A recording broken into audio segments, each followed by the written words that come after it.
As one of the biggest glam rock musicians of the 1970s, Gary Glitter amassed a huge fortune, all while hiding a dark secret.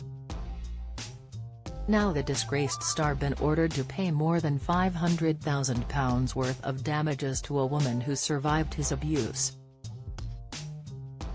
The convicted pedophile's sick crimes were exposed many years after his chart-topping success, when it was revealed he'd sexually abused 3 schoolgirls between the years 1975 and 1980.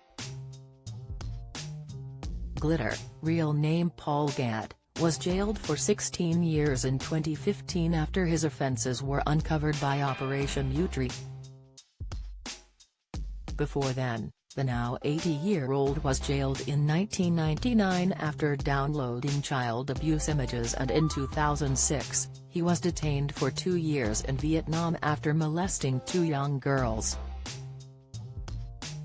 Now a woman who the disgraced pop star abused when she was just 12 years old has been awarded £508,800 in damages after successfully suing Glitter at the High Court.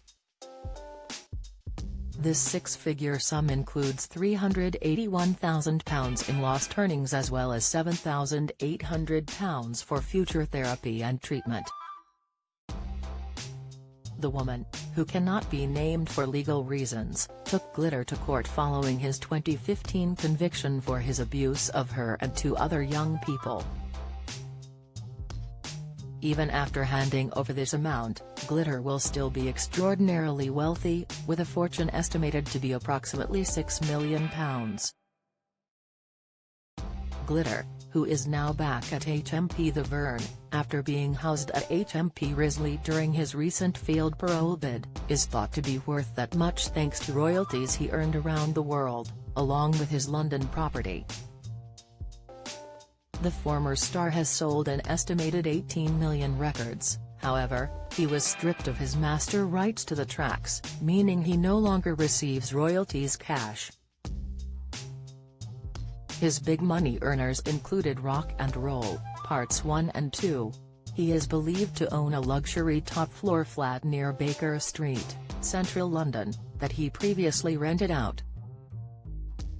The lavish home, reportedly no longer in his name, lay empty according to residents living in the building and is said to be controlled by a former associate through a company.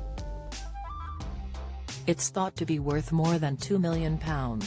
Earlier this year, Glitter, whose sentence doesn't expire until February 2031, had his parole bid rejected. However, the disgraced star did have a brief taste of freedom in February last year when he was automatically released from HMP The Vern, a low-security prison in Portland, Dorset, after serving half of his fixed-term determinate sentence. But less than 6 weeks after walking free, sick Glitter was put back in jail for breaching his license conditions by allegedly viewing downloaded images of children. He was escorted back to jail on March 13, 2023, from his secluded bail hostel after a probe into his use of a smartphone and the dark web. It followed revelations that Glitter was using a smartphone and was recorded saying he wanted to find the onion. The term is slang for the seedy dark web, used by pedophiles as it is hard to monitor or trace users. A source said, Glitter hasn't left the hostel since he was released, has even had other convicts do his shopping for him. But now has been sent back to prison for breaching his license. It's clear he was never sorry for his crimes. Footage said to have been obtained from a fellow inmate showed him looking gaunt and with a hearing aid. He could be heard saying, "Shall I get rid of this duck?" And a companion replies, "Yeah, I wouldn't bother using that." Glitter responds, "So what do I do next? Let's try and find this onion." Glitter was jailed in the late 1990s for possessing thousands of child abuse images.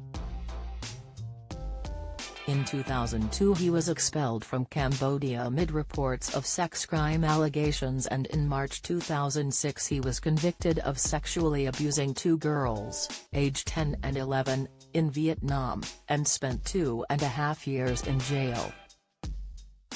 The offences for which he was jailed in 2015 came to light as part of Operation U-Tree, the Metropolitan Police investigation launched in the wake of the Jimmy Savile scandal. Earlier this year, Glitter was accused of showing a total lack of remorse towards his victims by lawyers representing the woman who today successfully sued him. If Glitter serves his time in full, he would be aged 86 when he is released. Following today's judgment, Richard Scorer, head of abuse law at Slater & Gordon, who acts for the Glitter survivor, said, "In making this award, the court has properly acknowledged the appalling abuse suffered by my client. Whilst no amount of money can make up for horrific sexual abuse, the award at least goes some way to recognizing the devastation inflicted on my client throughout her childhood and adult life." Gad's refusal to engage with the process merely proves his utter lack of remorse, something we will be reminding the parole board about if he makes another application for early release. We will be pursuing Gad for payment and will continue to support our client through this process. Following this most recent court update, it's expected a further hearing will be held to consider any interest in terms of damages and legal costs. If you've been a victim of sexual assault, you can access help and resources via www.rapecrisis.org.uk or calling the National Telephone Helpline on 0808 802 9999. Do you have a story to share? Email me at julia.banham@reachblock.com.